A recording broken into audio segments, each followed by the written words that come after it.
What's up guys, Chris here, back again with another video on the channel. Today's video, I want to talk about trend trading, how you guys can be flipping cards that necessarily don't look like a deal at the time, but they are deals because they sell at different hours at higher prices. I'm going to go over how you can tell if it's the lowest point in the card, kind of things that I've learned over the years doing this sort of trading. We're going to talk about some ones to watches. We're going to start talking about some team of the weeks and how you guys can make a little bit of risky plays on this market. Now, I will tell you though, in this video, not everything is guaranteed to happen. A lot of it's based off your gut instincts, whether or not you're going to pull the trigger on a card. So not everything is a guarantee in this video to be like, all right, so Chris told me to buy this card at this price, and then he went up to like 20K. It doesn't always work out like that. It's just certain situations. So we'll go over that in this video. Before we get to the video today, can we hit 50 likes on the video? That'd be awesome. Subscribe to the channel if you're new around here, and get involved in the description with the free trading Discord with multiple trading methods in there. You'll know when I go live on Twitch. Get involved with the Twitch channel. That'd be awesome. And let's get right into the video. So I wanted to get this video out because I think this is a good way to show you guys different types of trends that we see. So right now, if you look at the bottom right, it's about 12:15 a.m. Now in the UK, this is 5:15. In Europe, this is 6:15. So normally this is when people are just off the game right now. And the reason why the market may dip at times this time of the night is because there's not as many people on the market. You always hear me say buying power, right? If there's less people on the game, what does that mean? Well, there's going to be less buying power. So supply, there's a little bit more of that than demand this part of the night. Usually it starts around, midnight UK to about 5-6 a.m. And then the market, as kids start to wake up, the market goes up more because there's more people on the game, more people to buy cards, essentially. So that's pretty much the types of trends that you want to see on that. If you're an NA, this is a great way to make coins because, for us over here, it's like 12:15, 10 o'clock, 11 o'clock, and then it's like you're going into about like 1, 2 in the morning, and then you're seeing the market maybe shift up a little bit. So let's get right into this. Let me show you guys a couple different things on what to do with this sort of stuff. I know this is a video that's been very, very requested, so I wanted to show you guys what's going on here. So we got Memphis Depay here, and he's at the moment at 24K. Now, this isn't like a huge market drop-off, but if you take a look at where his card was, he was 26,000 coins on yesterday. He then he dropped to 23. Over the course of the whole day, he went back up to 26 and even exceeded where he was at this point right here. So he hit again 26.5, which is around where he was here. So he now has dropped off again at 24,000 coins. So you might say to yourself, like, that's probably not a good enough deal at the time just to snipe the card. Now, I'm hoping that Fuppin isn't lying to me right now because I want to show you guys if this works or not. So let me see. It looks like it is working. Okay, so it looks like this card is under 24 or just thereabouts. So the price on this, what you're looking for, is about 23 and under. Now, you might say to yourself, like, it's only like 1,000 or 1.5K a card, or maybe just a little bit higher than that. But coins are coins at the end of the day, and if you think about it, right? You buy 5 of these cards, you buy 4 of these cards for 23K and under, right? Then you sell all of them for, let's say 2.5K profit. You're essentially buying a 100,000 coin card and making 10,000 coins on it when you think about it. So that's why I don't understand when people are like, oh, I only made like 1 or 2K, but that's good. Like, because if you think about it, in a 100K card, you would be killing for a card to buy at 100K to make 10,000 coins on. So it's all about patience at this point in the night. It's also about looking at bids. So right here, there's a bid at 22.7. Let's just put the bid on. Late night bidding also really works, right? So we're going to put that on our transfer list as well.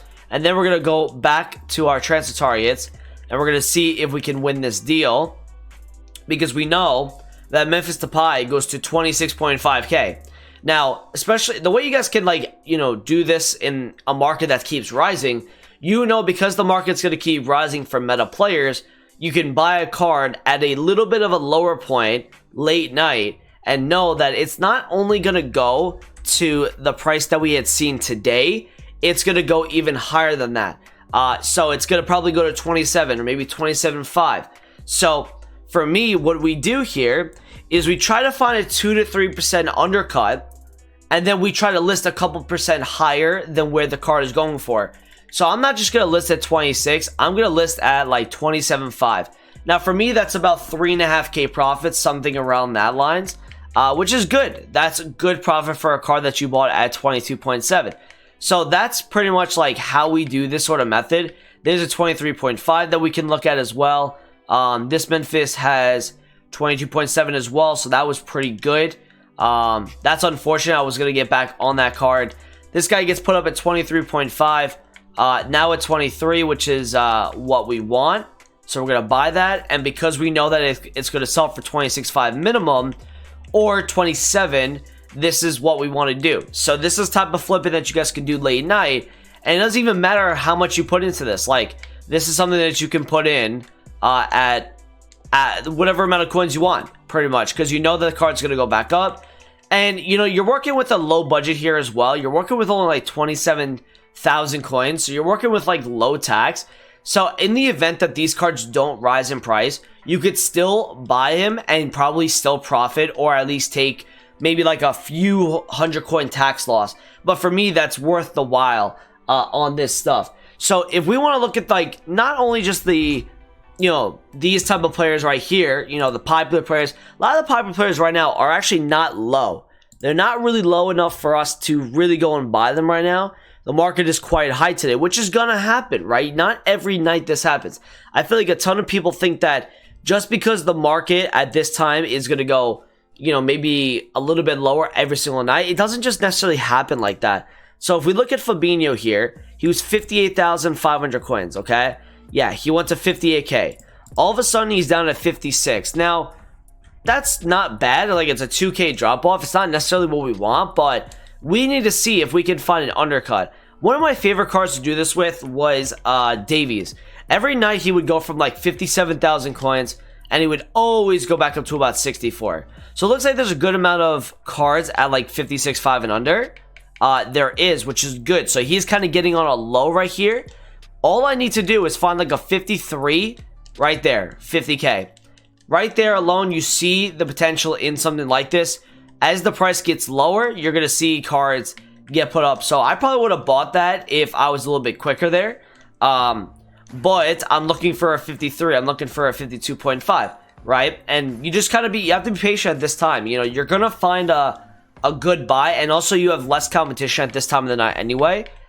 So this is good. And normally what we'll see as well is you normally see fluctuations throughout the day. So let me show you guys the market index just to kind of show you like how the market kind of fluctuates in itself. So if you look at the last 24 hours, right, it has like a high point, right, but then it drops again, right? So these are like small percentages where you guys can get in on certain cards and then flip them when they go up the next day. So if you look at yesterday, right, market goes high here, it drops again to about 88, goes up to 95. Today, 95. Now it's down a little bit at 93. So you're seeing small percentage drop-offs. If you're looking at Sunday, right, same thing, right? The market gets a little bit low here from where it was on Sunday. Gets low at 93, goes up again to about 98. All of a sudden starts to come down again. And that's what you got to see a lot. The market is just going to keep fluctuating. So I like this method. Now, you can always go look at the top down and the top up. So, for example, Emery Chan is apparently down 8%. This is a card that I know people like using. And yes, he's been on a downward swing, but let's see if there was a rebound. There was. He went from 4.6. He went back to about 5K. So this is not even like a crazy buy. But he did hit 5K before. So what I'm looking at, I'm not looking for maybe necessarily a 4.2. I'm looking for maybe like a 4K and then sell for about 4.5 overnight. And you might say to yourself, like, that's only a couple hundred coins. Well, you know, this is that part of the year where you're kind of grinding out a couple hundred coins a card. And this is how you fluctuation trade. You look at graphs and you try to see if you can get deals at certain hours because you know they're going to sell at another couple hours. Now, this is really good. I do this with special cards where I kind of look at different points in the market and I see that a card on 1 hour is down from where he was at a peak the other hour, and I'm like, well, what made that card drop off? So you always have to like look at the market. You always have to think to yourself, what has caused this drop? And if nothing really has caused that drop besides maybe just a ton of supply during that hour, you're going to say to yourself, okay, I need to buy that card because it's going to go up a couple hours later. Normally, this isn't the best night to do this type of video because I'm not seeing as many deals. Like, all you got to really look at, to be honest, is look at any card on this like graph. I have gold card rares between 1K and about, 8K. So all I got to look at is he went from 5.3 to 5.9, went to 6K today, down to 5.4, back to 6. So this is like a normal fluctuation, right? He's 5.6. He even hit a low of 5.4, which is much better of a deal because you think, all right, this card could probably sell at 6K. So we're going to go on to this card, and this is what you want to be looking at, man. This is literally what you're going to want to look at. I'll also take a look at Diego Jota for you guys because that's a card that I believe I looked at prior to this video, and he was down a little bit. So you look at this right here, 5,400. Now, maybe I'll try to squeeze out a little bit more profit. Maybe I'll look at 52. And don't be greedy. Don't sell again at like 6.5 or 6. Look at about 5.8, 5.9 when you buy at 5.2. And you buy 10 of these, you spend 50K, you make about, let's say, 500 a card. That's about 5K profit on a 50K flip. That's literally like buying a card at 52K and selling it for, 58, 59K. And that's like 5K profit. So that's how it is in terms of like fluctuations, like how you can kind of see how the market keeps going down at times, then it goes up again. We'll have more videos explaining this as well because I want to give you guys a how to trade with special cards video, which will come out in a couple months whenever we get the opportunity to do that. Now, I think other people want me to talk about how I knew that this card was going to be at its lowest point at 250. Now, if you remember the first day, this card hit an average listing price of 318. This guy was extinct for a couple hours at 380. All of a sudden, he goes down to about 250K. Now, normally what you look at with Team Louis cards and one swatches, and I'll pull up a, I'll pull up a Inform Haaland graph as well. No, not Haaland. Let's go to, let's take a look at Suarez let's go look at Suarez. So, these type of huge drop-offs that you see, right? There's always a come up. There's always a card that's going to rebound. So if you look at this drop off, he goes from 159 down to about 141. He then rebounds overnight to 147, down to 138, back up to 148, right? So you see how this card's fluctuating? Now, this is at 150 today. So if you bought here, this is a pretty good buy because now he's 150K. How did I know St. Maximin was going to go up again to 300K when I sold him?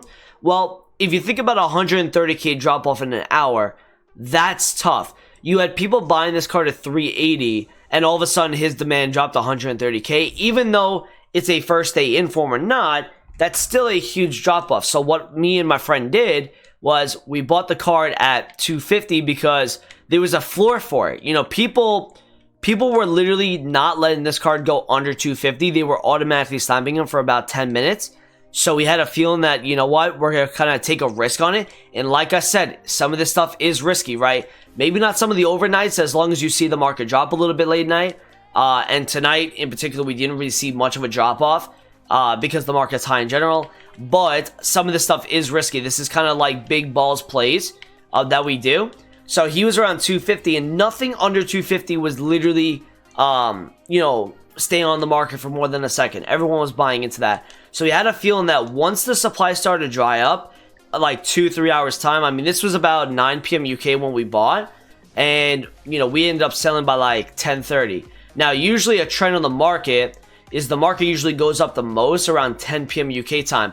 And the reason for this is because people get off the game and go to bed or they go do homework. There's less people on the game, but NA is still in prime time. So people are still buying cards when the supply dries up. And that's why you see the market go up as there's more coins on the day, but also when the supply dries up a little bit later on in the evening for the UK. If I go and show you guys Diego Jota, right, his graph shows you that this card, and I want to see if he's still at about 3.2, just to see here. Is he still at this price? Okay. So he's back up at 3.3. Now, this was a little bit of a a flip that I did just to show you guys. And I sold a couple actually on my transfer list. So Jota here is at 3.2k. If you look at where he was, right, he went from 3.2 all the way to 3.6. So he went up a good 400 coins over the day, right? He was sticking out 3.6. All of a sudden, this guy goes down to 3.2. Now, you might say to yourself again, 3.2 is not really great. But if you buy a 3k and you sell at 3.5, you're looking at about 350 coins a card. You buy 10 of those, it's 30k, and then you're selling for about 3,300 profit on a 30k card, which is essentially buying a 30k card and making 3.5k on it. So if you go onto my transfer list, I believe I sold one on here. We bought a couple. Let me see if how many did I sell? Let's take a look. And like I said to you guys, like tonight's buying power was quite high. So I've already sold one for 3.5. I'll put this at 2.9k on an undercut, and that's what I wanted to see. So that's pretty much like how you do overnight flipping. You kind of look for low points in the market. During the daytime, if there's panic selling going on with like a SBC that comes out or whatever, you know, I took advantage of Raheem Sterling. He went down from 130 to about 110 when Ansu Fati dropped, and because I knew that card was going to rebound because it was a Prem left wing dropping, not a La Liga left wing dropping, I knew that he was going to rise again, and Sterling went back to about 124, 125 overnight. I ended up selling mine for a good amount of profit, and that's what you guys need to look at. It's all about studying trends in the market and knowing what's around you, being knowingful, I don't know if that's a word, of just what's going on the market right now, what SPCs are out, what team of the weeks are out, all of that kind of stuff. So I hope this video helped you guys out a little bit. I don't know if it will, but it kind of gets you into the thought process what us traders look at, especially at this time of the night, usually between 12 and 5. It's not the only part of the day that you can buy, but it's one of the better times to buy cards to flip overnight for little profits. So hope you guys did enjoy the video today. Drop a like on it, subscribe if you're new around here, and I'll talk to you guys in a video soon. Peace out.